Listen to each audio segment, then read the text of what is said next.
Welcome you all today. So my name is Laura Christiansen. I am the director of Thomas Balch Library. Before being director here, I spent 10 years as the curator of manuscripts and archives. Previous to that, I worked in several other repositories, including the Clark County Historical Association, the Chrysler Museum of Art's Library. I was the archivist for the South Carolina Historical Society. I worked in modern political records at the University of South Carolina in their archives. And I also worked for the South Caroliniana Library, which is also the University of South Carolina's archives. I first got my start in archives at the young age of 15 when I was taken on a school trip to the Carter Center, the Carter Presidential Library, which is outside Atlanta, where I was in high school. And we were all kind of like, I don't learn about Jim Carter. He was a great man, and the Carter Center is a wonderful place, and especially at that time, it was kind of new, and lots of exciting world events were happening there. One point I got to go see, I think, 7 Nobel Prize literature winners in a room all at once and hear them speak, which was a great thing for people in Atlanta to have in their own backyard. What I did find at the Carter Center was we were taken to the archives, and we were given the opportunity to pull a box of our choice and just look through the records, knowing we would have to write a school report about it. And I learned all about Bella Abzug, which was not a thing that as a 15-year-old I knew about. I wrote a lovely report, but the thing I loved most was the fact that I could go into a presidential library, ask nicely, and see the actual records that have been created by the president, by people in the White House, by our government. It didn't cost me anything. I didn't have to get a letter recommending me. I was on a field trip, so I got special treatment, but it was amazing to me. So I decided right then and there to pursue a career in history, which took a lot of convincing from my parents, who were like, you will never have a job or make any money. And they were half right. But the important thing in life is if you do have a job that you love, then you never work a day, right? And that's definitely been true for me. So I'm going to talk to you a little bit today about how you can use archival collections in your research. And this is very generic. I'm not going to focus on any particular type of research. And this is generally going to be aimed at finding the records, accessing them, and then sort of understanding them and learning more about how to follow a trail and identify other things. So I apologize if you were hoping for something that gets in the nitty-gritty about any particular type of records. But I'm keeping this at a high level. However, I welcome questions at the end. And then if you have questions during and you want to interrupt me, that is okay. Also, if it is too cold or hot in here, let me know. If I speak too fast or if you can't hear me, please let me know. Both problems I have, I know. And so I'm very excited to talk about archives. I always get too excited. So in the past, I've taught classes here about the preservation of archives and also the history of photography and the preservation of photography. Those are online. If you have a spare 2 or 3 hours and you want to check them out, you know, they are on our YouTube channel. And I don't know why Teams is still telling me things. I mean, I closed it. But to get started,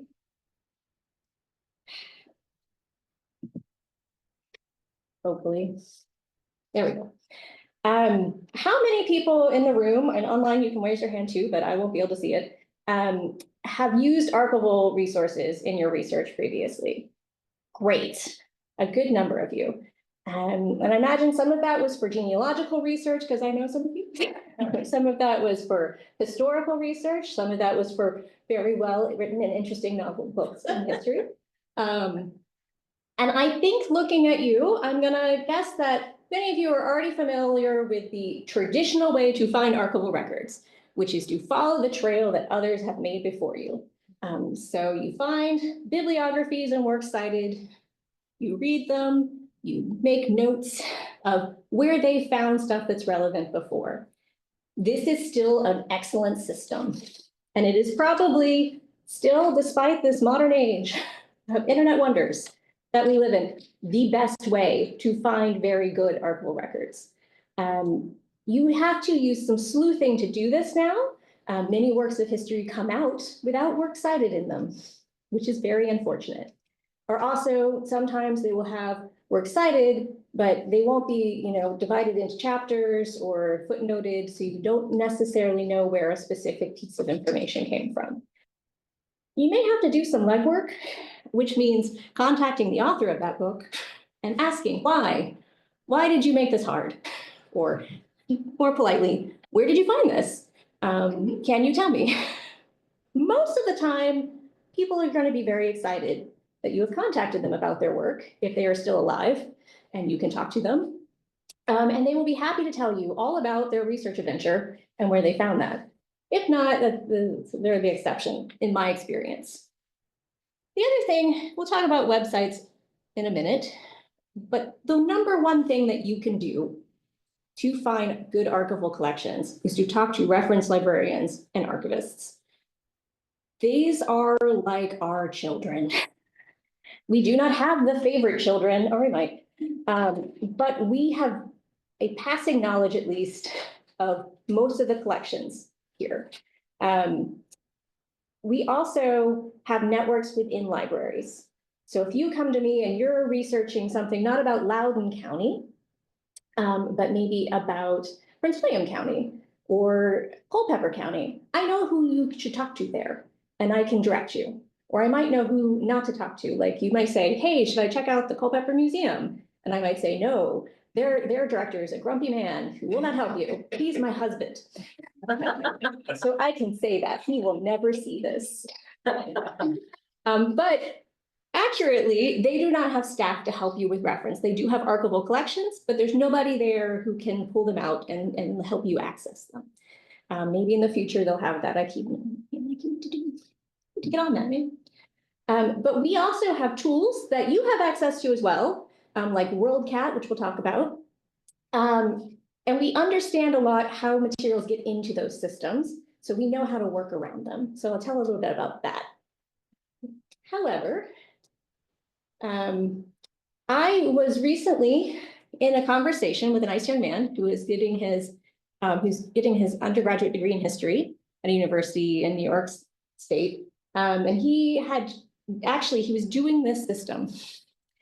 He had followed a bibliography. He discovered that I was listed on it as an author, and that I'd used a lot of great archival sources that he could not find. So he found me despite the fact that I had changed my name, which shows great promise as a historian. And he looked me up and we had a lovely conversation. And I was very pleased. But it occurred to me as I talked to this enterprising young historian that is not how most of us do this anymore. Most of us are not digging into theses and reading the small print and looking into lists of where the records were found. Most of us are Googling or using databases like Ancestry or Family Search. In this case, this is an image from Fold 3.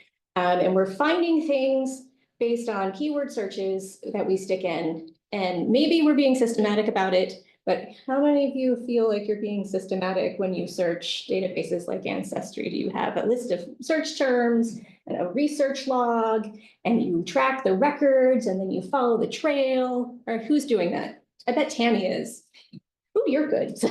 Well, I've done ProGen and GenFed and a few other things now. Yes, I actually am guessing from several of you that you actually do this and you're being shy.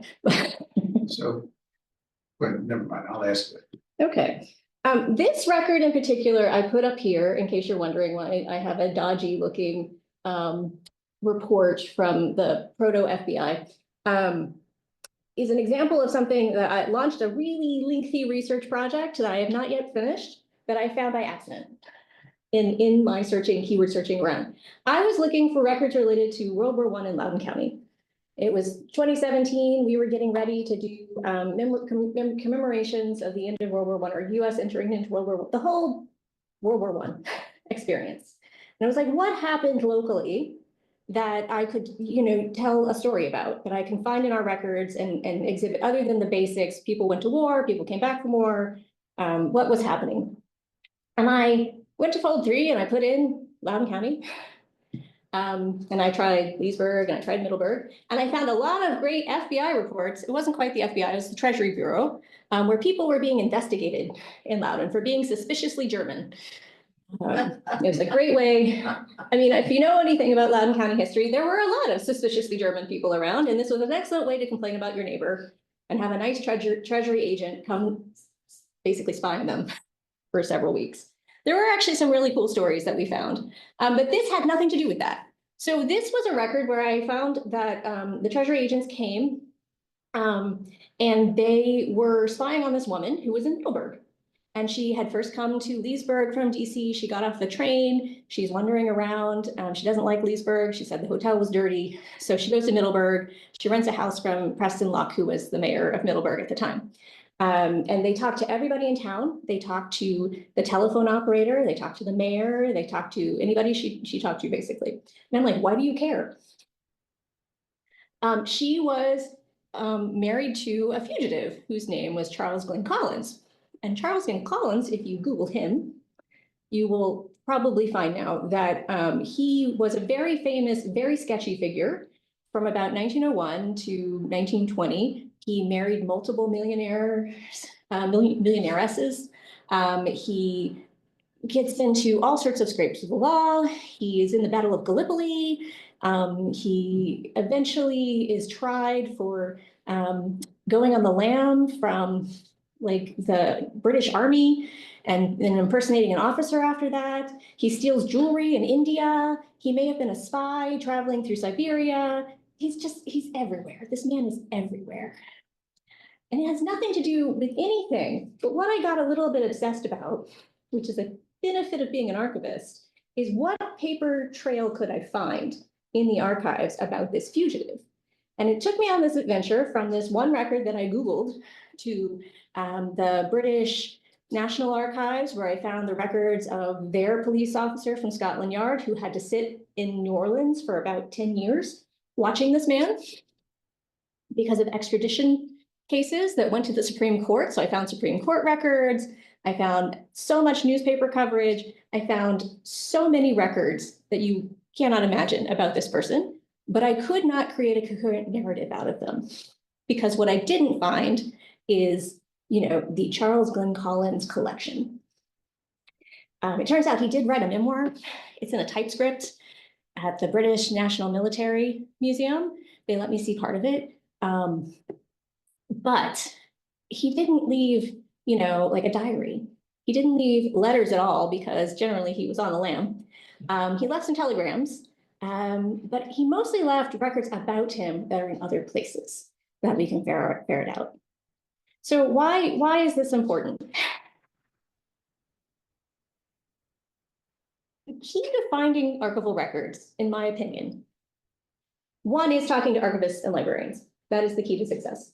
Making network connections, finding how people who know about your topic found their information. That's great unless nobody's done that research before. The second key is to understanding what archival records are, and then also why and how institutions collect them and what they do with them.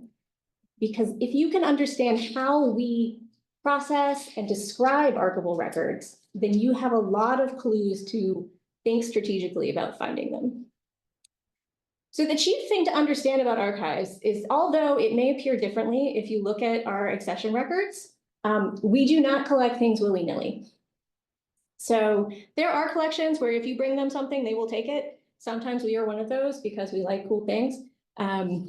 But we do, like almost all other collecting organizations, have a mission and have a collections development policy that says we collect materials, in this case, about Leesburg, Loudoun County, and the surrounding region. So here at the Thomas Balch Library, we are supposed to focus our collections on that definition.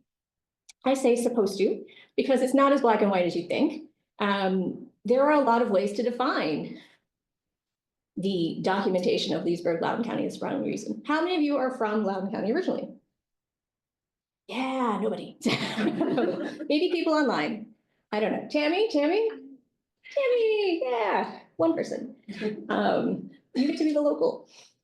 It's excellent. So we all come here, and historically, many people have come to Loudon and then gone elsewhere. I know there are people in the audience I can see who have done genealogical research and have researched Revolutionary War people.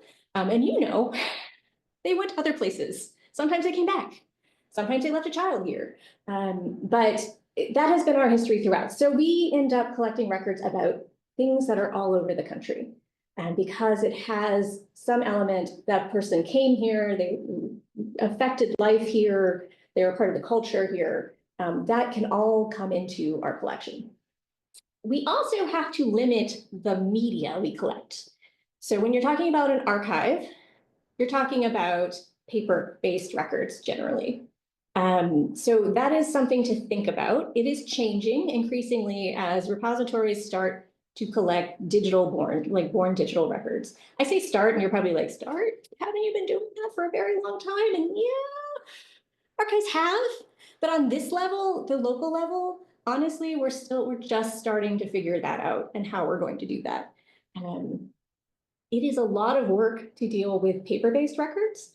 If you add in the different formats of digital media to that, it becomes increasingly complicated. And we have to adjust our staffing and our budgets and our infrastructure to do that. And it is a long process, especially as things change. That doesn't mean we're not going to do it, but it does mean we're going to try to be careful in how we dive into those waters. If you're wondering why the Balch doesn't have a lot of digital collections, that is one reason, is managing those. Although we do have a lot of digitized content, we just need to make it available. So in the collection development policy, it mentioned that we collected manuscripts and archives records. So what are manuscripts? Quick definition, manuscripts are unique one-of texts. So it is something that exists in, the only, Darren,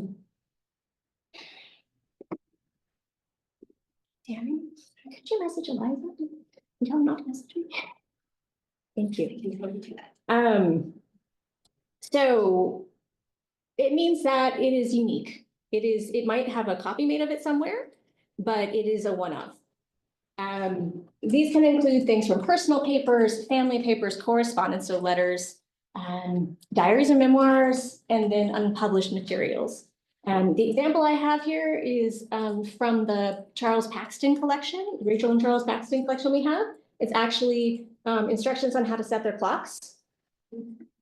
And it is a great example because it sums up the name manuscript in that it is just a handwritten document. This is in their hand. It is unique to the one copy. It's really washed out here. But you may be saying, I thought those were archival records. That's what my idea of archives is old documents, handwritten. So the definition of archives is actually a little bit different. So they're non-permanent records that document the activities of an entity. So manuscript records are often a person. Archives are often an organization, like a business or a club or a government.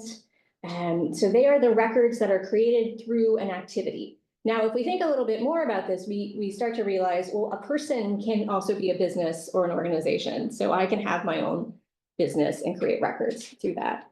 Or as a legislator, I might have both my official records from my work in the legislature and then my personal records that are about me running my political campaign or my interests beyond that role.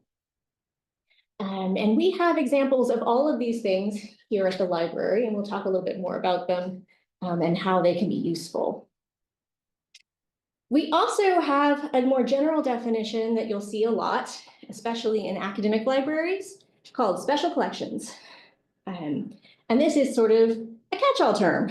It means basically everything else. Manuscripts and archives can be termed special collections, but that can also include rare books, audiovisual media and photographic media, things that are multimedia. The best example of that comes up a lot in archives are scrapbooks, because so many layers of so many different things. You can have oral histories, which could be an audio recording or it could be a transcript, or it could be all of the things, both of those things at once. And you can also have works of art, and although we're not supposed to do it, artifacts. I say we're not supposed to do it because collecting three-dimensional objects, or as a former boss of mine used to call it, big lumpy things, is really the role of a museum. And part of the reason that archives are really not supposed to do this is that the storage needs for both those things are different. Also, although they're very closely related, the way that museum registrars describe their collections and the way that archivists describe our collections are very different. This idea is the same, where you create a detailed record saying how you got it and where it came from and where you're going to keep it and describing it. But in museums, you tend to do that on an item level. So every artifact gets its individual record. In archives, we do things at the corporate level. So we might do a whole collection of 200 pages as one item. And then we might do a single letter as one item. It just depends on the context of those materials and how they came to us and what their cohesive purpose is. The other thing is many artifacts need to be stored at a warmer temperature than paper-based records. So they don't play well together in the same storage. That said, we collect lots of artifacts. We really should stop. It's a problem. They're just very interesting.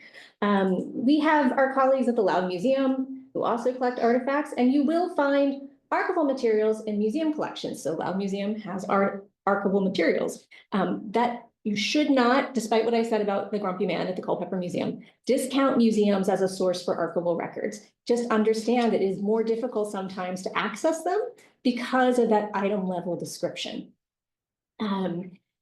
You may have to rely on the staff there to find them for you.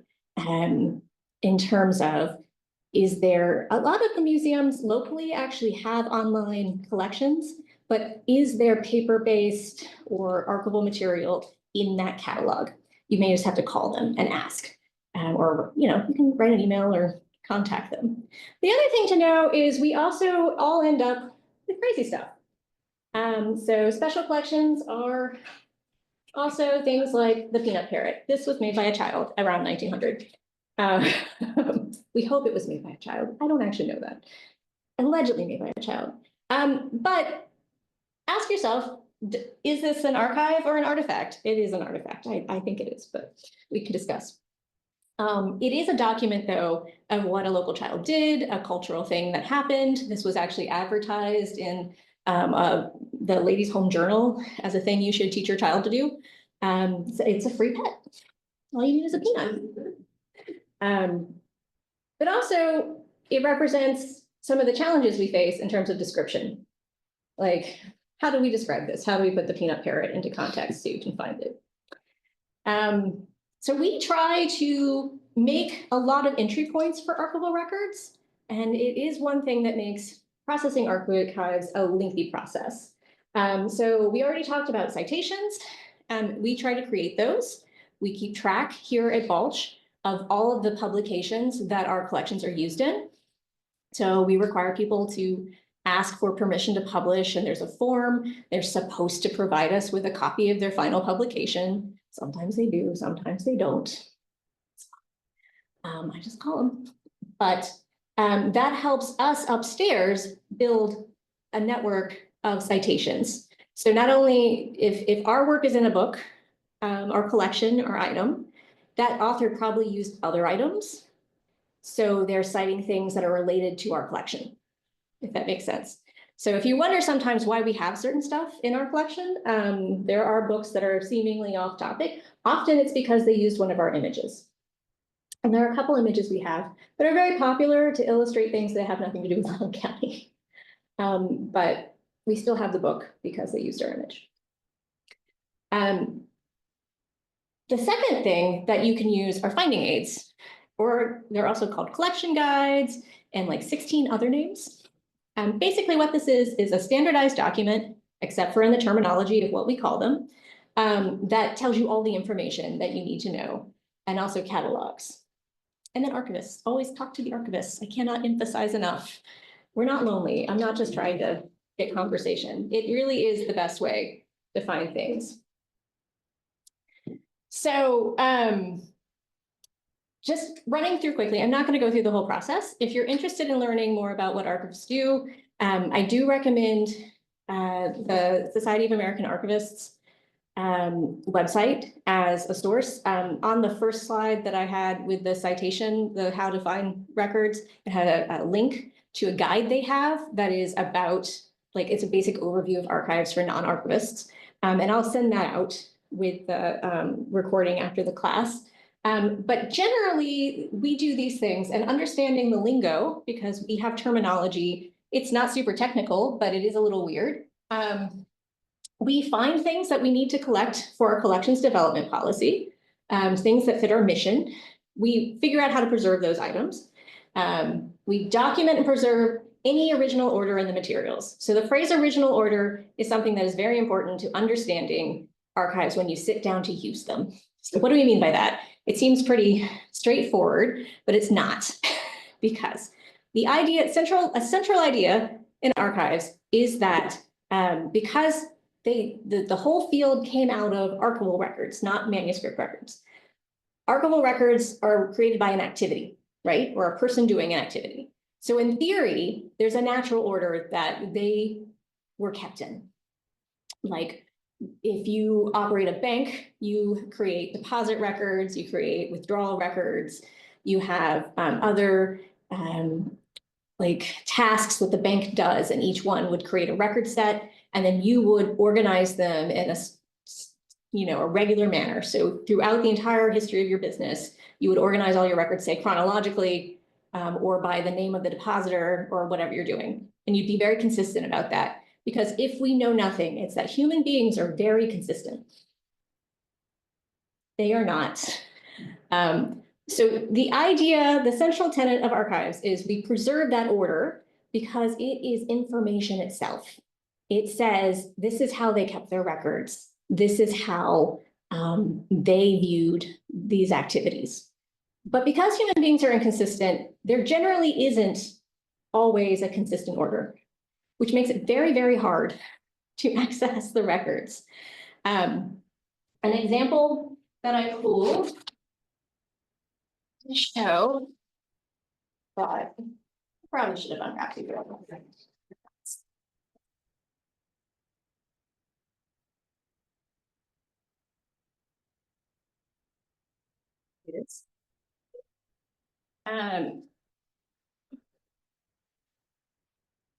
So this is a ledger that I got it upside down. That was kept by the Mott Purcell Pharmacy. So you hope that your doctors and pharmacists are very well organized, right? So what this is the prescription ledger. And this is actually a low-key one. There are some that have like 5 or 6 layers per page. So what they would do is they would get the script from the doctor or the patient saying what the prescription was supposed to be. And this is like the 1880s. So, they're prescribing all sorts of exciting things at this time. Cocaine is just handed out like candy sometimes. But also they're selling poisons like arsenic, all sorts of things. And what they do is they would glue or sometimes pin the prescription to a page. There's no real order to how they put it on there. It's how it would fit. And again, sometimes they would layer them, several layers thick.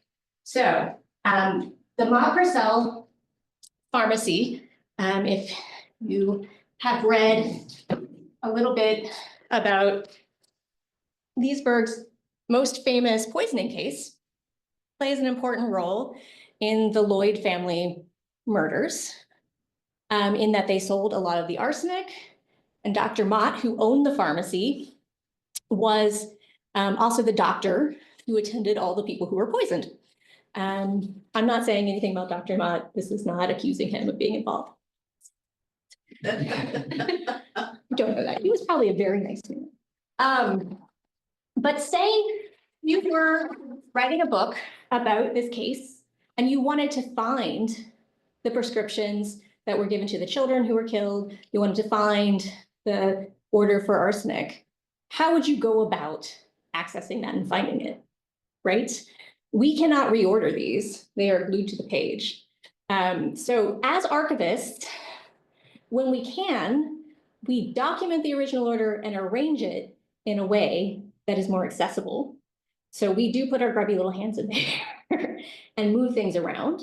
But if we can't, we have to build tools through description so that you can find those materials. Now, I'll be quite honest and say we have not done that for this, but I'd love to do that in terms of having an index or a cross-reference that says, okay, for these records, you go to this page.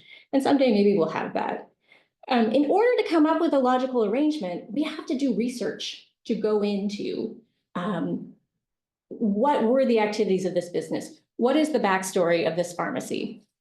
Who owned it? How did it operate? How were pharmacies keeping records at this time? And that is not all lost after we're done arranging and preserving the records. We share that with you through our collection guides and cataloging because we're really proud of it.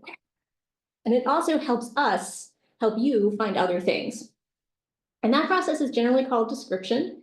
The other activities that we do involve making things accessible. So doing programs like this or outreach programs, doing publications, other things that make you aware that this collection exists. So getting the word out there.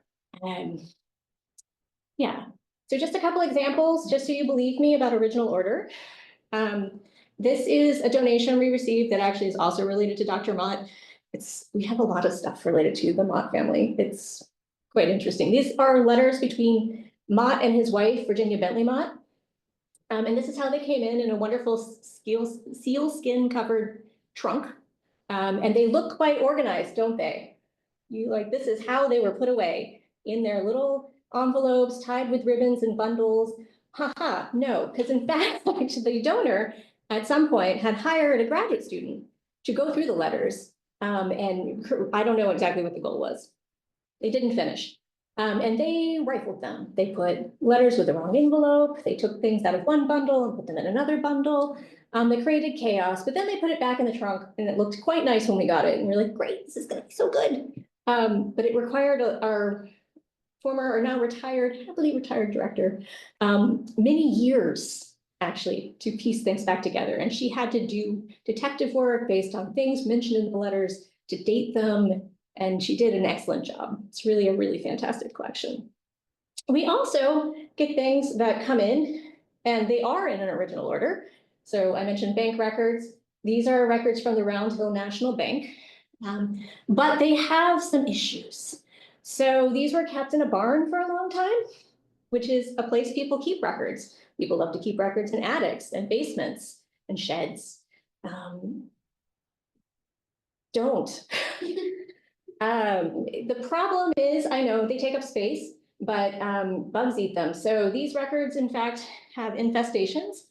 You can see things have nibbled them and eaten them. They, in fact, had like the mud dauber nests in them, which is exciting. And it's going to take us a very long time actually to process this because we'll have to, one, stabilize it, which we did by putting it in a freezer to make sure there were no insects actually living. Then we will have to actually humidify the records so that we can pull them out of these bundles and flatten them. And we'll also have to clean them a lot. And possibly do some repair or conservation work on things that were eaten by insect damage or have mold damage. All of those things don't mean, however, that we will get rid of the original organization.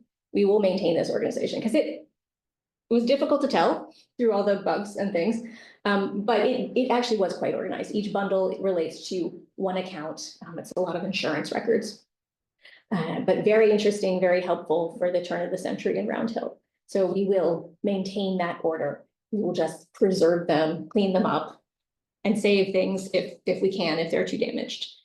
Here's just another view of them after we took them out of the boxes. We also have to deal with lots of different types of materials.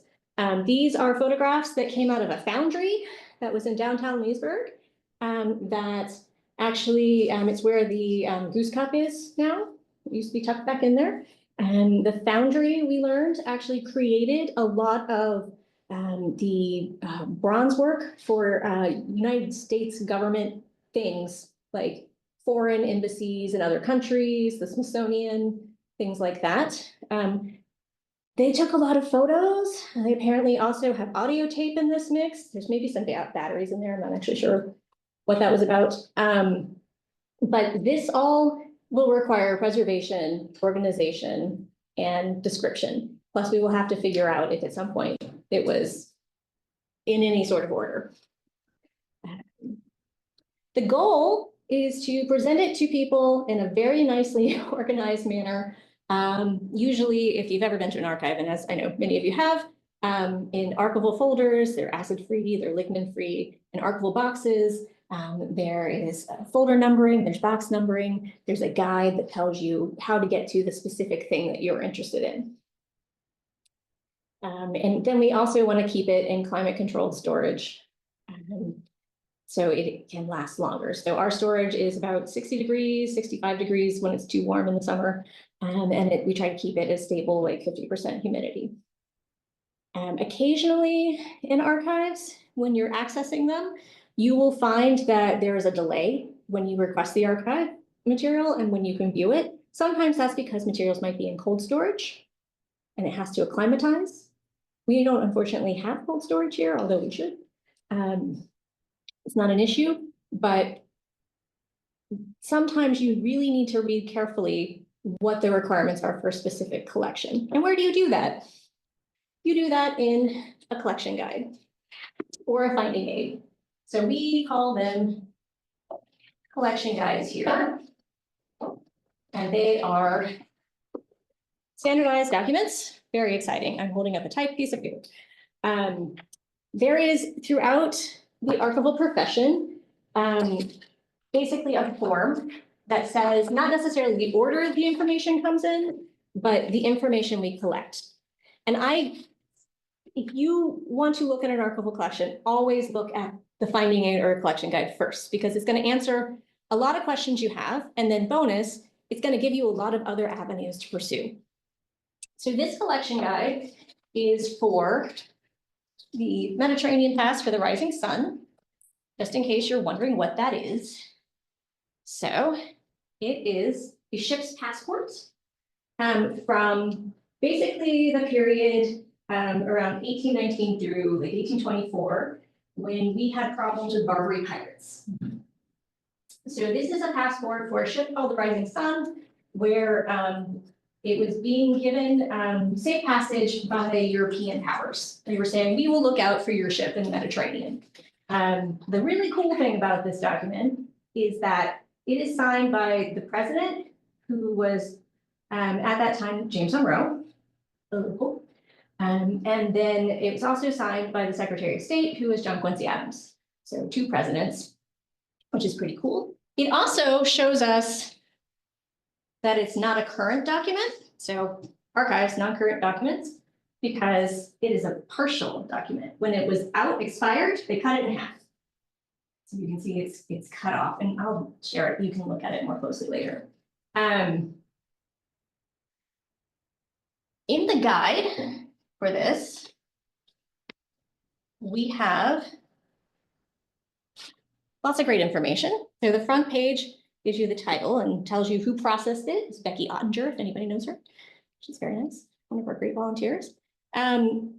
This information, we have user information. It's called in the profession front matter, and it tells you the basics. So how much stuff is there?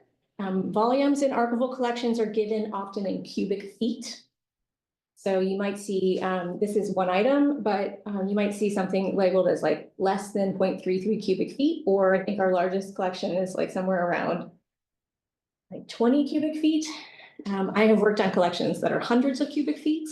It's good to know what you're getting into before you dive in. It'll give you the collection dates. This is an area of discussion and argument in the profession where it's supposed to tell you the beginning and end dates for the items in the collection. Okay, so I have a collection that has a photocopy of a Bible record from 1600, and then everything else is from 1970. What is the start date for that? Do I put 1600 Or do I say 1970s? Discuss. Tammy, what do you think? Break it down, So it was a photo, two separate things. it was a copy. It's a copy. The oldest one is a copy, The oldest one is a copy. so it's 1970. There you go. Some people will fight you on that. There is a convention too, where we might say, that there's outliers, so you might say 1600s, bulk, 1970 through 1971. We also have, the next most important thing is the provenance. So provenance, if you've ever watched Antiques Roadshow, you will know is where this came from and who owned it before.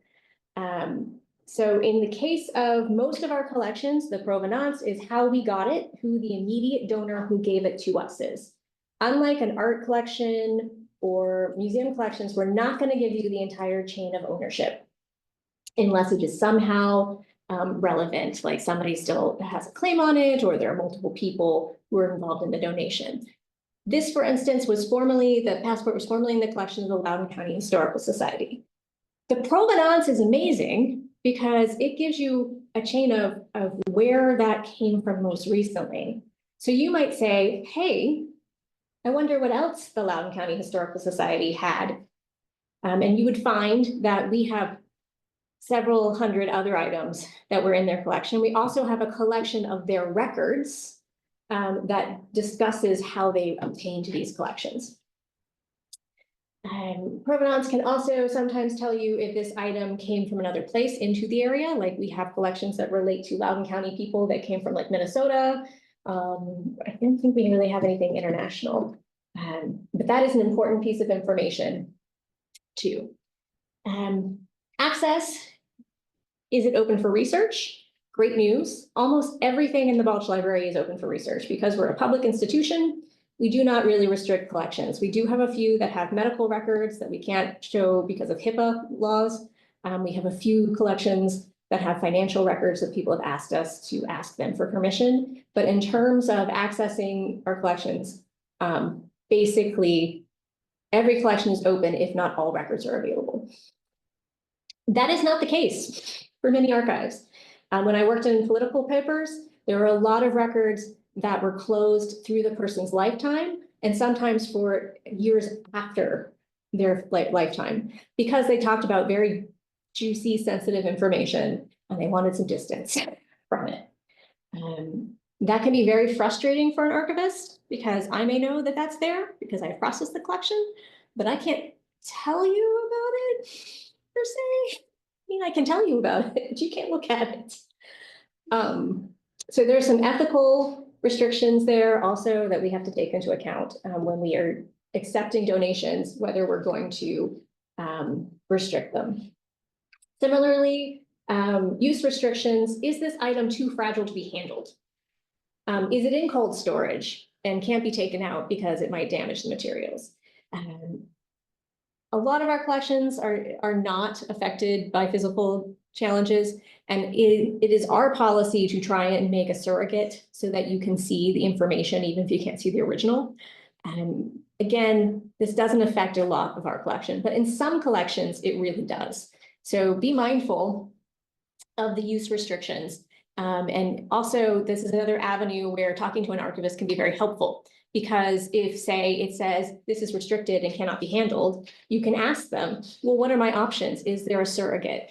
Has it been digitized? Could you digitize it for me? If I give you money, could you digitize it for me? All things that are options. It's not a full stop if you can't handle the original. Reproduction rights, as I mentioned, manuscripts and many of our archival materials are unique. They are one of. So we hold copyright to them. On occasion, we do not hold copyright to them. So the reproduction rights will tell you that. It'll tell you if you might have to go to the creator to get permission to use this item in your publication. It may not affect whether you can view it or not. You may be welcome to view it and take notes and make copies of it. But if you're going to publish it, you may have to get special permission. And again, the archivist can help you with that. Very important, the citation. This is how we have said we are going to refer to this collection in perpetuity. So if you cite it as this, somebody 30 years from now, in theory, should be able to come in and find this document under this information. I will tell you this is lies, because as you will see, it used to be Nuck Muck 66. Libraries reclassify, archives don't often reclassify, but sometimes we do change how we describe our collections.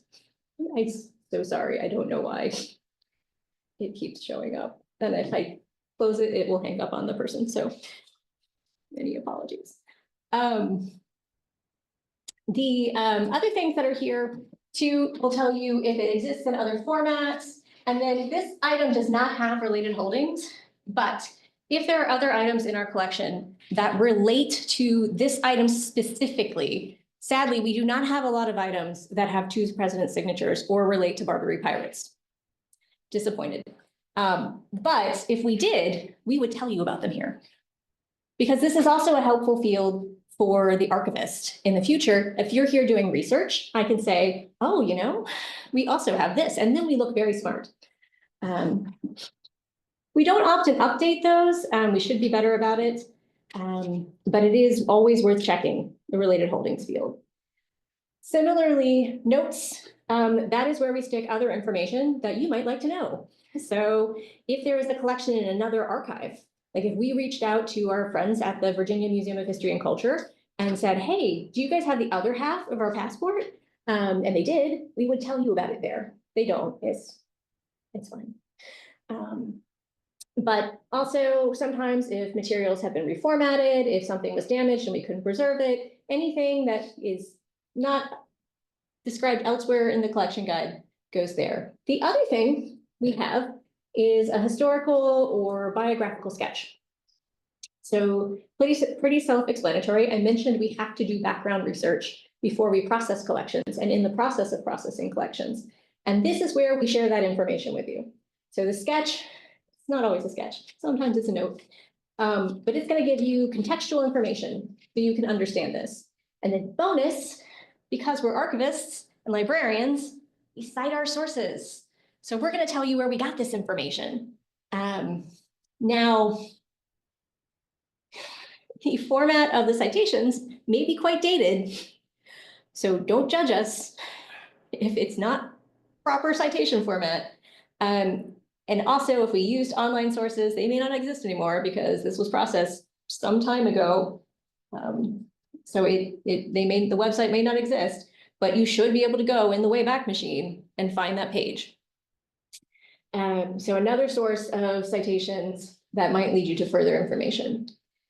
The final, most important thing to read in a collection guide is the scope and content note. And this is a very short and to the point content note, but it's a good example. So the scope and content note is a narrative description of the item or collection. So it's where we explain, this is how the collection was organized. This is how we organized it. These are the material features of this collection that you should be aware of. So for instance, this tells you that it is cut in half. It tells you the dates that it may have been used. Our processor did not tell us that it is actually on parchment and not paper, so it's on an animal skin. They did not tell us about the beautiful drawing that is on it, the ship's image. They could tell us about that. So this is also where if the original order was taken apart, like if we had to reorganize these materials so you could access them, we will tell you how it was organized. Also, if we reformatted anything, like if we photocopied newspaper clippings because they were very acidic or brittle, we'll tell you about here. So this is where we're giving you the background story of the document. So how do you find the finding aids? All of our finding aids for open collections that are currently available are available on our website as PDF files. This is kind of antiquated now.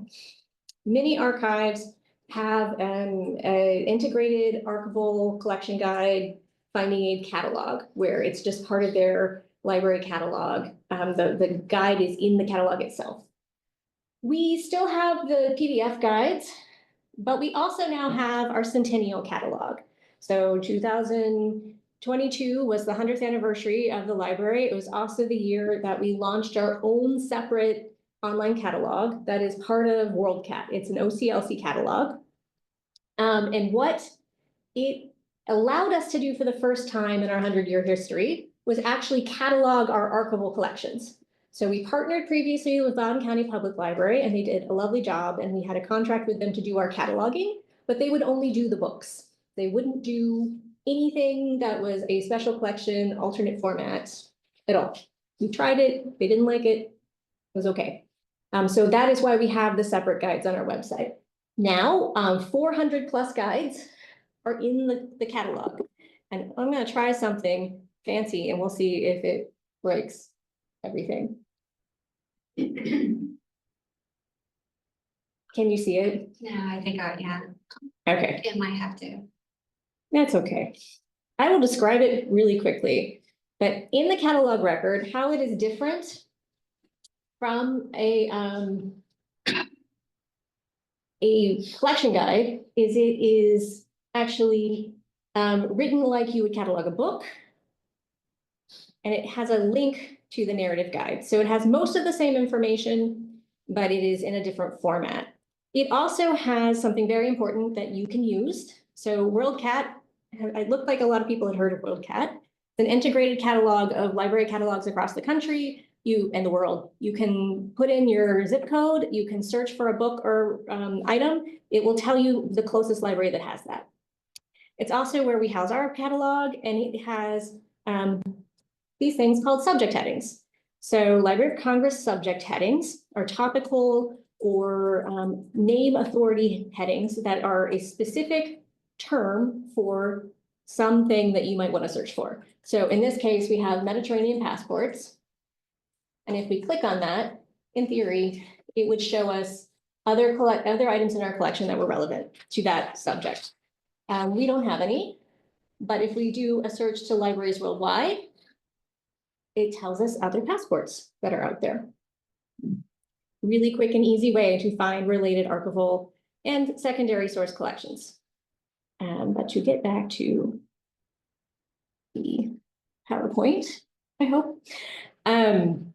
So how do things get into the catalog?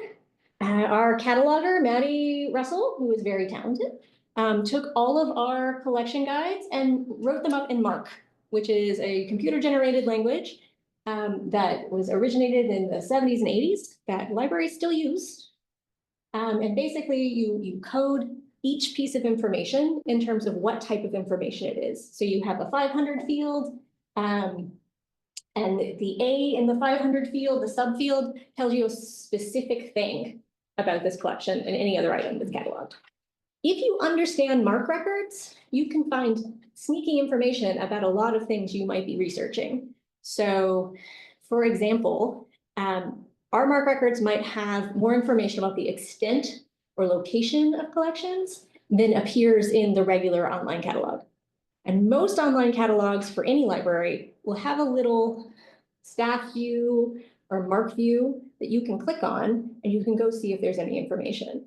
So for instance, if a book goes missing in the library, we will go look at the MARC record because it'll tell us how many pages, like what it looked like. And that information isn't always live in our record. So sometimes there's more information. Similarly, in the 90s, archives started marking things up in a language called encoded archival description, EAD. And that is what you see on the other half of the screen. It is like HTML coding. It is HTML coding, basically, but it has these extra little descriptive terms, like title statements, author, that describe for the CMS what type of information it is. So proper names, the title, dates appear as that particular type of information are more searchable as that type of information. So because of EAD and also MARC records, there are now multiple places that you can go and search across archival collections in the United States, definitely in the world increasingly. And these are three options. Locally in Virginia, or the Virginias now, we have ARVIS, which is Archival Resources of the Virginias. I would click on it, but I will send you this presentation so you will have the link, because I don't want people online to miss it. I already did that once. ARVIS is a corporate catalog of records from archives across Virginia and now West Virginia. We decided to let them back in because, you know, they left, but we forgave them. And because the EAD markup, it lets you search for those subject terms across all of the archives that have contributed. So I don't know if you have ever looked for materials at Library of Virginia or the Virginia Museum of History and Culture and been very frustrated by what you were able to find in WorldCat, certainly, because one of them's not even in there, but also in their own catalogs, which sometimes are difficult to use. They have marked up their guides and included them in ARVIS. So for instance, if we have records related to the Birkbys, they have records related to the Birkbys, and you will find that in a search. So the effort put into marking things up in EAD is very worthwhile. Increasingly, it's more automated. So collections are being added at an increasing rate. Archives Grid is a similar project that collects archives across the United States and the world. So you can search across. It's not a seamless, easy experience like you get with WorldCat. It is a little bit clunky. It does, however, have things like a map, and ARVIS also has a map now, where you can see geographically what collections are in this area. So for instance, if you were doing research about Southwest Virginia and you were having a hard time finding a repository that might have records related to your topic, you could go on Archives Grid or ARVIS and hone in on that area and see what actual collections are there that may have records or may have accessibility and go from that end. The grandfather of both of these things is the National Union Catalog of Manuscript Collections, and this was an effort by the Library of Congress to describe collections in library collections in MARC when most libraries did not have the staff or ability to do that. However, it doesn't mean the information is bad. It is old, but it is gold in some cases, because sometimes you noticed our Mediterranean passport had been Nuck 66.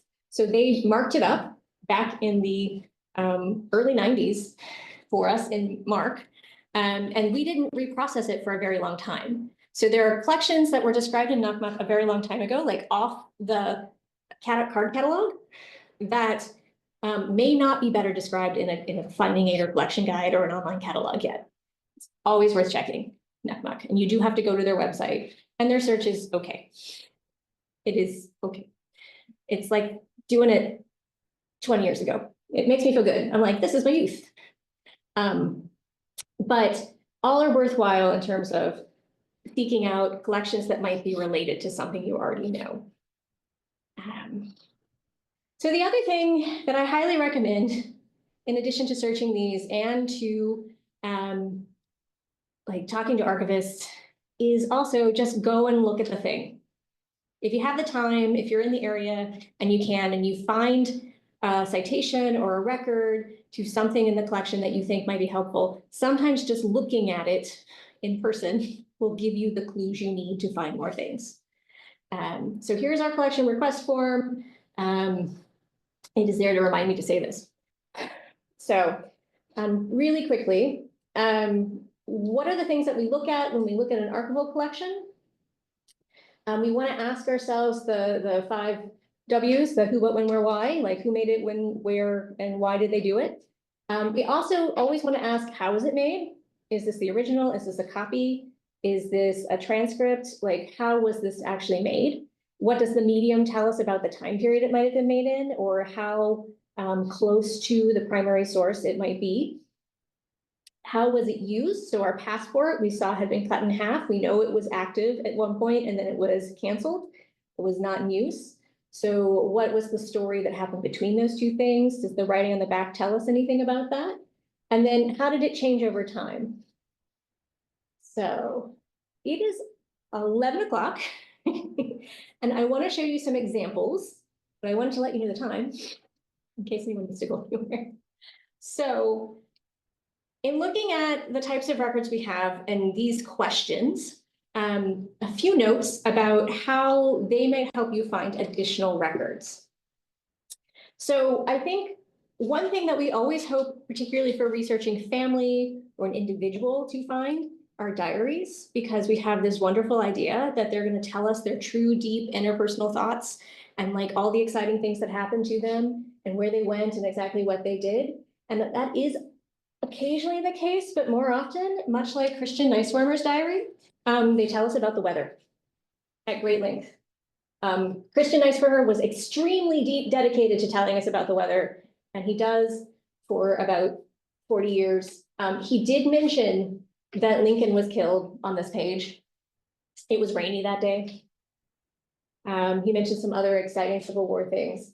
But, you know, whether this information is helpful or not is debatable, depending on what you're researching. Actually, a lot of people have used his diary in the weather. Other diaries, like this is Samuel Caldwell Taylor's diary. He was a newspaper editor, and he is quite chatty and tells you way more than you ever wanted to know about anything, including the stars and girls that he wanted to date but couldn't, and his politics, lots of politics.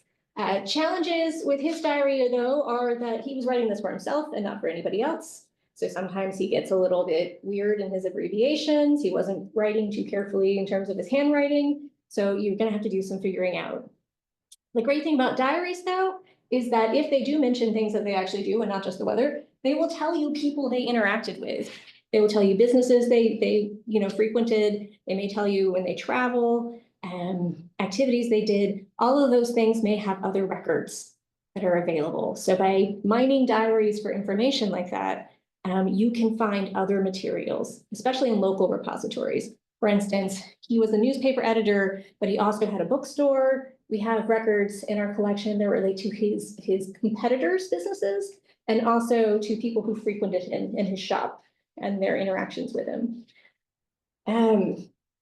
So diaries can be quite a challenge to get into, but they are sometimes worth it if you get a really good diarist.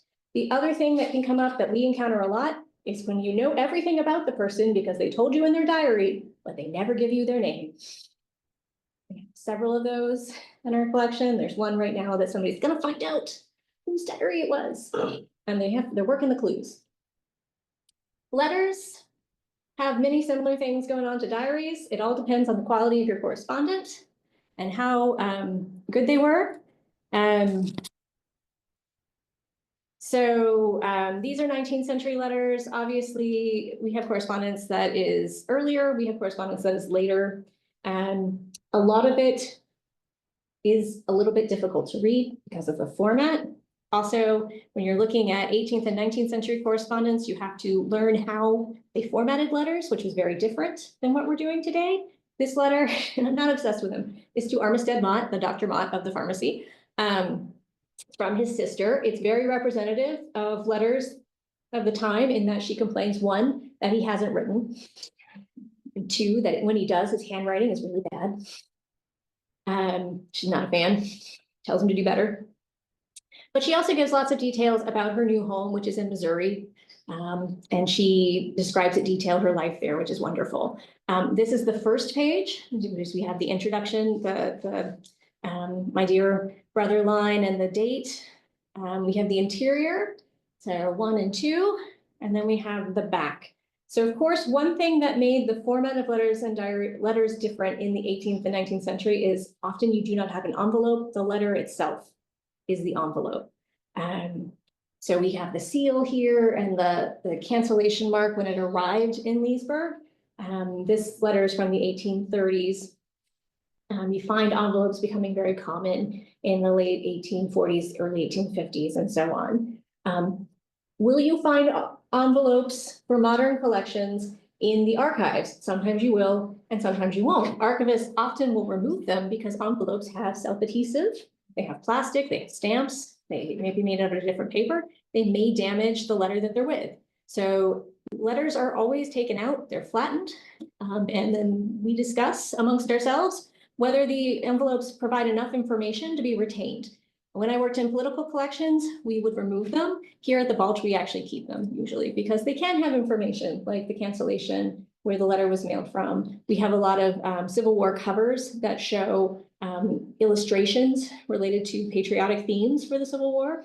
And so it all depends on whether there's enough informational value in that envelope. Okay, business records. This is the wage collection, which is a local radio station. And we do have some of their records related to promotions they had.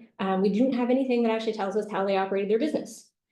Some businesses, though, we have great detailed records. Ledgers are a really good source of information for people in the 18th and early 19th centuries. This is the Beard family account book, and it was actually a ledger used to not only track like store transactions, but also toll transactions. So on the Little River Turnpike, so basically like 50 today, it kind of tells us who passed through the toll, if they paid their tolls. It tells us, for instance, how people use their enslaved people to go on errands to like DC for them. It tells us that James Monroe paid his bills on time. It tells us that a lot of other people did not. One of the challenges of using something like a store ledger is that although there were common accounting practices, most of us are not 19th century accountants. So we have to educate ourselves about how these items work. And we had a program I think it was more than a year ago, by Allison Herring, who's a very good accountant, who she explained sort of how these documents work. And I think it's on our YouTube, but we might have her back because it's very helpful to have that explained by somebody who understands the systems. Government records seem like they would be really straightforward. So obviously here at the library, we have the town council minutes for Leesburg and actually Round Hill, Union Springs, and several other town councils. We have the Board of Supervisors minutes on microfilm, but we also have other items created by local governments. So I may guess that most of you are familiar with our dog money. So 1861, we ran out of small change in Leesburg and we decided to illegally print our own currency. So dog money was printed by the town of Leesburg. The label is over the signature of the mayor. The dog is supposed to be the mayor, John Orr's dog. Each individual bill does not necessarily tell us anything in terms of the words on the bill about this time in Leesburg's history, but the paper does. This is where looking at the material can tell you a lot. So can you guys tell me if you can see blue lines behind the paper? This is just printed on regular note paper. And we have a small collection of dog money. Kind of joke that we're slowly collecting it all back. And every bill is basically on a different type of paper. And it doesn't matter the denomination. It was just like whatever they could find. I've seen one that is on wallpaper, which is pretty cool. You know, interesting things. Government records, though, can also be very similar to business records. This is a jail ledger that was kept in the late 18th, early 19th century for the Leesburg jail. And you can see that they're basically recording the cost of each prisoner, like feeding them, who paid to get them out, and who pays for their cost while they're there. This is a really interesting item, and I'm going to show you one thing that makes it even more difficult to hide at the very end, to use at the very end. We also have things in our collection that are created by governments, but are not necessarily like municipal records. This is an example of an architectural survey file. So if you've ever researched historic property, you have come across a National Register nomination or something like that. You may have used survey files. They are contracted usually by individuals or local governments to study the historic structures in an area and determine what is contributing to the history of the area, what is not. But they are a really great resource we have. Organizational records we talked about a little bit.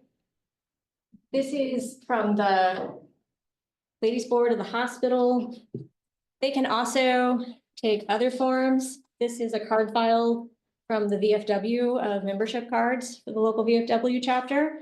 And in this case, we've retained the format of the materials. They came in a lovely little walnut index card box. We actually saved the box because it shows how the records were kept. We didn't keep the records in the box though, because it was damaging them. So scrapbooks I mentioned earlier. When we think about scrapbooks, we may think about family scrapbooks or scrapbooks of events. They are an amazing source for club records, especially records related to women in the late 19th and early 20th century. Almost every women's organization that we have records of, they kept them for some portion of time in a scrapbook. Many of them still do it in a scrapbook, and they're not always the best in terms of long-term preservation of the information because layering materials, they all interact together and can cause problems, but they are just treasures in terms of finding who were the officers of an organization, what were their activities, and they're usually arranged very nicely and very well thought out. They can also give you a lot of ideas about the character of the organization by what they chose to preserve in them and how they designed the pages. When we collect a scrapbook, we definitely, if we have to preserve it and in some way remove the materials from it, we document the order of the page. Each page is documented so that we can see that organization because it has information. It tells you what they put precedence on, what was most important, what was of interest. Photographs can be an amazing resource, but they can be very, very, very hard to access. Long before I started here at the library, the Balch made a decision to describe photographs if at all possible on an item level. So that means for each photograph, there is a catalog record, but that is not always the case. So for instance, we have multiple collections by photographers who operated for 30, 40-year careers. And we have maintained the records that they gave us, but they often did not give us any records. So what we have are, say, the envelopes that the photographs came in that may say who was going to pick them up or pay for the photograph order. However, sometimes that is not the person who is related in any way to the photographs. So the problem with photographs is you have to be very persistent for both photographic and audiovisual, like film material, to dig it out. There are some major collections of film that are really increasingly available. One that I've used is the Pathé, the British film newsreel company. They have amazing things that are available. They will charge you if you want to use them in a public venue, but they are an amazing source for all sorts of topics. Similarly, the Prelinger Archive, which is a collection of sort of orphaned works by Prelinger. It's Richard Prelinger, right? Richard? I think it's Richard. He basically took it upon himself to find orphaned film, which includes home movies, advertising, all sorts of things, and put them online, make them available for people and preserve them. There are also increasingly, as we get into the time period where magnetic media like VHS and reel-to-reel film, things like that are giving up the ghost, like it's reaching its lifetime, end of its lifespan. Archives are working very hard to digitize things so that the content is preserved. So there are lots of collections coming online of news film, like television news film. And those, sometimes you have to go through repositories like universities. Like for instance, I know Old Dominion University has a really huge collection of news film from the Norfolk area. Similarly, there's a project in the Valley and at UVA of Virginia news film, like from different parts of the state. The other challenge with photographs is sometimes the media itself makes it difficult to find. These are all daguerreotypes, and these are all daguerreotypes. We don't know who they are. So depending on what you're researching, it may or may not be helpful. They're all from the Williams family collection, but they didn't tell us who they are. Items like cyanotypes that are kind of difficult to see. And then we have aging media like negatives that may not last very long.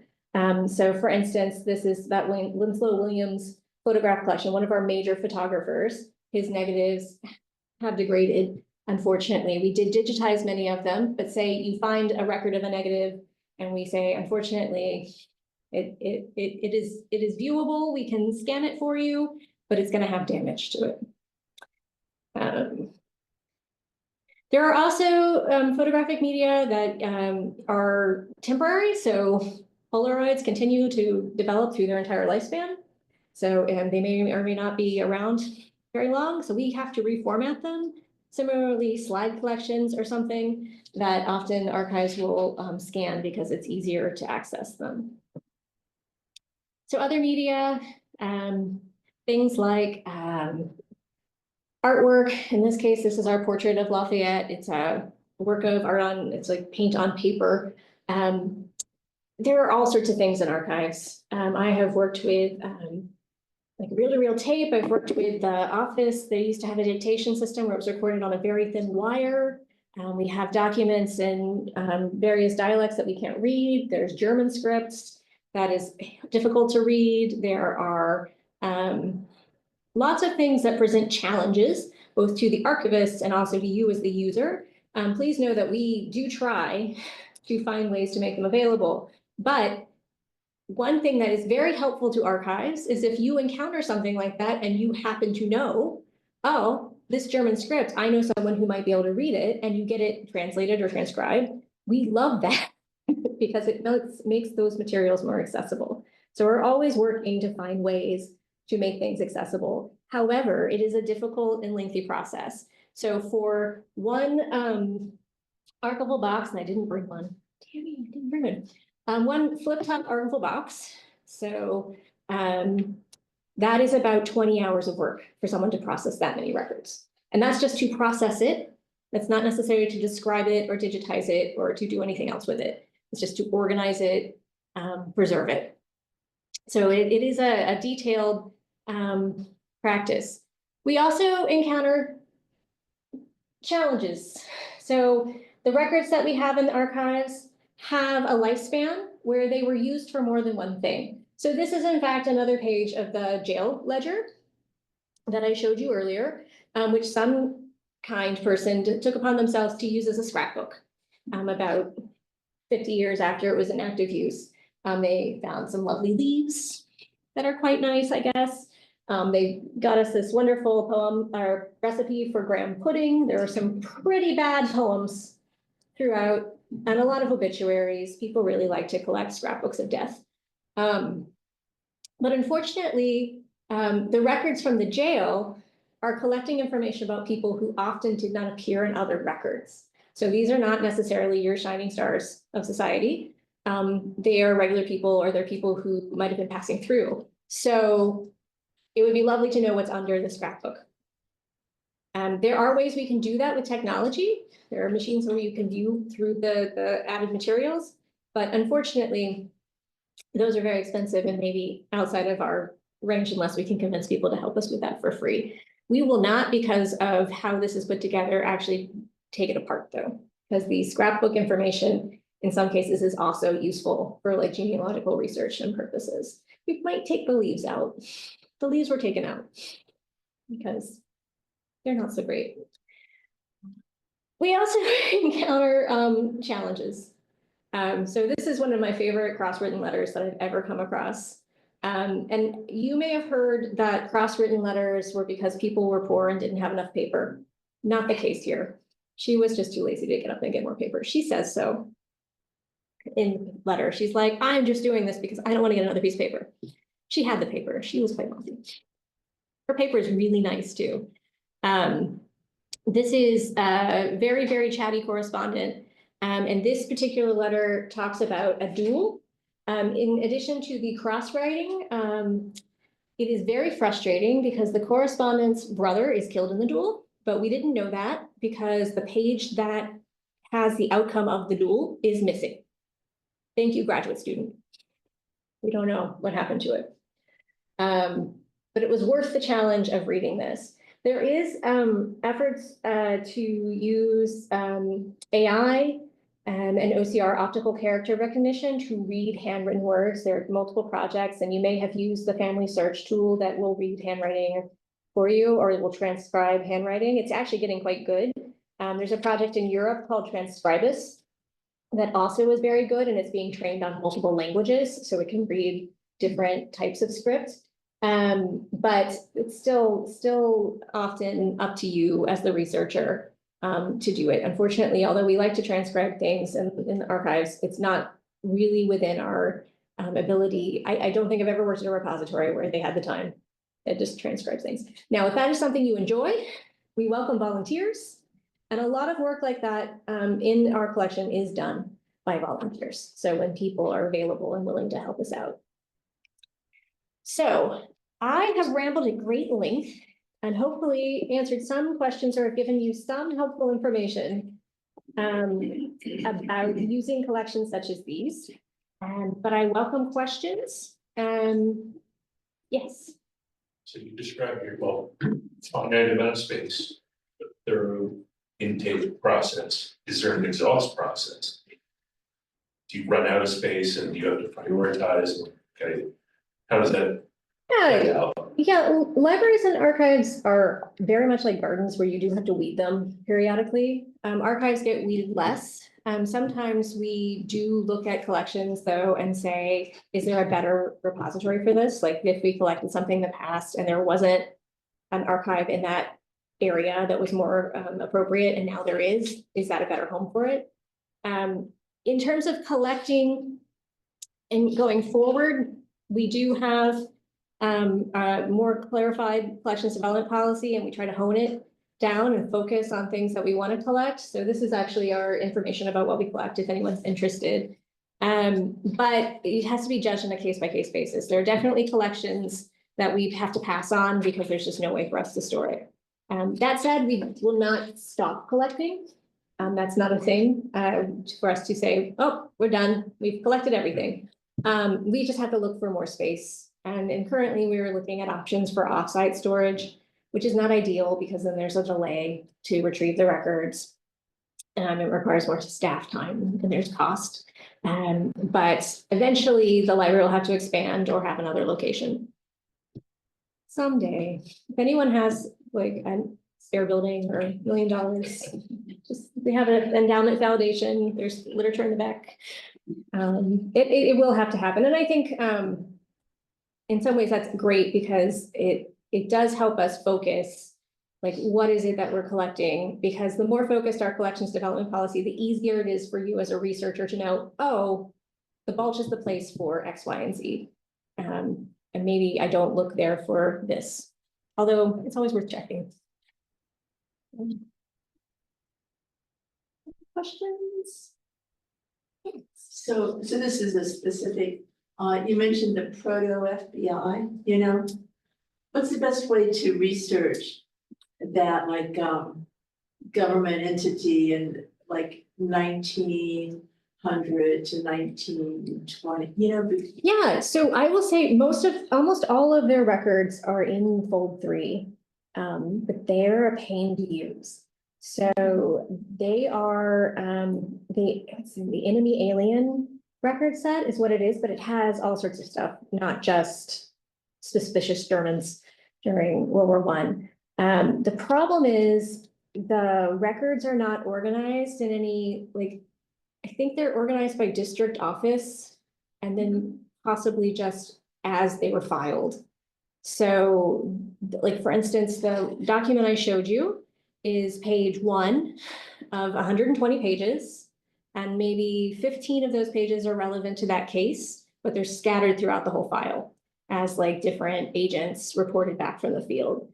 So if you access Fold 3, which we have a free subscription here that you can use in the building, and you go to the record set, you can sort by year and then district office, or you can do a keyword search in just that set of records. And that is actually how I've had the most success. I think those records are also available through NARA. So they may have a better finding aid for them, but I haven't looked because the National Archives and Records Administration. I haven't looked since before COVID, and they did a lot of work during COVID to make things much more searchable. But they are really interesting when you hit a record, because they're the field agents usually reporting back, so you So, get like. so people who are under federal observation for like, prostitution and alcohol and all that kind of stuff, that's a place to start. It is worth checking in there. Another thing that I found a lot of really great records in that vein, though, were the Pinkerton records that are at the Library of Congress, but similarly not the easiest thing to access. Right, it's like, they tell you the boxes. Yes. You showed a picture of a women's club, or is, and I'll probably have to talk to you more about that, places where you can go to find out if there are archival materials of women's clubs of different states and different times. Yeah, no, they are really, women's clubs particularly have been very good about preserving their records. Like, I will say, better than men's clubs. Better than a lot of other types of organizations. So often they will be in the local repository or historical society, but it just depends on what type of organization you're looking for, because sometimes they have like a national, you know, like Daughters of the American Revolution has their national library, but we also have records. Yeah. Happy to help. And so there is no Loudoun County Historical Society now, correct? So it is now fully defunct. Their funds, their last remaining, I don't know. I mean, it just sort of petered out. And I think people who were the movers and shakers either passed on or lost interest. So where is everything? So we have their records, which includes their collections. And they, you know, didn't have like extensive document collections. I mean, there's probably a couple hundred items that we've cataloged. And there's still some of that Nukmuk collection that it needs to be recatalogued, like it needs to be redescribed so it's easier to locate the materials. Which is something that we are slowly doing, but it's kind of like, do you catalog new things or do you recatalog old things? And sometimes the old things are very good and very interesting. So we want people to be able to find them more easily, but it's all about time. Yeah. Speaking to that kind of, and I'm right there with you. I had to, when I studied history, I had to, you know, convince everyone that I would have a job. But it seems to me, especially from your conversation today, that history is actually a self-preserving, no pun intended, industry. Because like you said with the tapes, they have a finite time. Paper dissolves and has a finite time. So even though a lot of people would argue, well, history, we know everything there is to know, which is obviously not right anyway. But when people make that argument today, you just really seem to show that history will always continue because every day is more time, of course, but also all of the information we have to preserve it.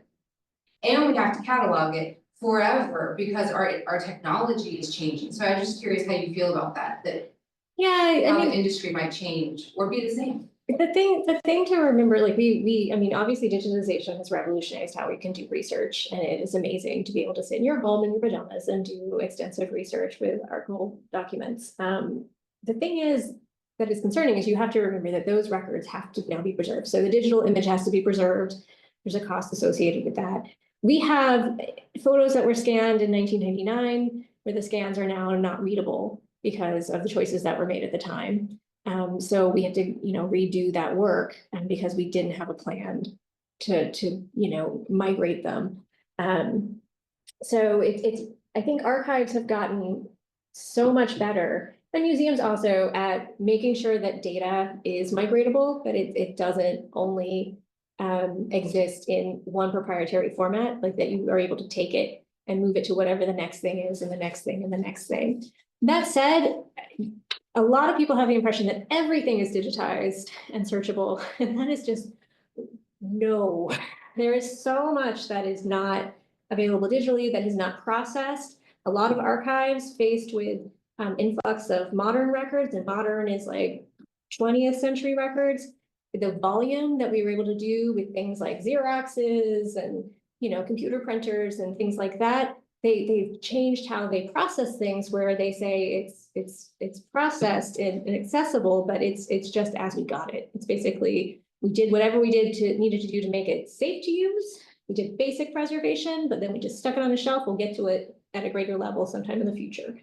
And that's in some ways good because we know it's there, we know it exists, and people know it exists and you can find it. but it makes it more challenging for the researcher to use. It makes it more challenging for the staff in terms of providing access to it. If you just have a question and you don't want to drive 10,000 miles to actually look at the thing. So, yeah, I mean, I do see there's actually a lot of growth in terms of interest in people getting into the field. And like if you go to the library school program now, often the archives track is the most popular track. Whether the industry gets the funding it needs to provide the jobs for those people, that will be interesting. And also seeing how it develops as we have people who specialize in just digital records, as we have people who get farther away from those physical records, like in terms of familiarity. We already have challenges when we have interns here with some types of physical records that I take for granted that they're familiar with. So I've actually talked with a lot of archivists recently about a lot of our job now is just explaining how the recent past worked because we've had such rapid technical change. Like, I should stop bringing this up because I just think it's funny. Somebody asked me, a high school student recently asked me if phone books actually existed. And then I had to explain how they worked. And they were very concerned about whether you had to pay to get your name in the phone book. And it was like, no, you had to pay to get your name out of the phone book. And she did not understand. She was like, what? So, but I think that might become more pronounced, especially in the future, without, our role is to make these things accessible to educate people. Because, the key to understanding records for your research is understanding how they worked. And a lot of the times archivists are the ones who figure that out and take great pleasure when we do. But I hope that we continue to be a profession that honors that need and isn't just like, okay, well, we put in a box, here you go. Which I don't think is going to happen because it's a field that you don't get into if you don't really love it. So, or you don't stay in if you don't love it. But yeah, are there any questions online, Tammy? There isn't, but one person says thank you for the presentation and the excellent information. Well, thank you all very much for coming today, especially in the, gross weather and everything. And if you have questions or if you want to take a look at anything I had up here, I can put them on the table in the back so you can get a closer look if you like. But for the people online, I hope if you guys have any questions after, you'll reach out to me. I'm very pleased that you were interested in learning more about archives. So, thank you.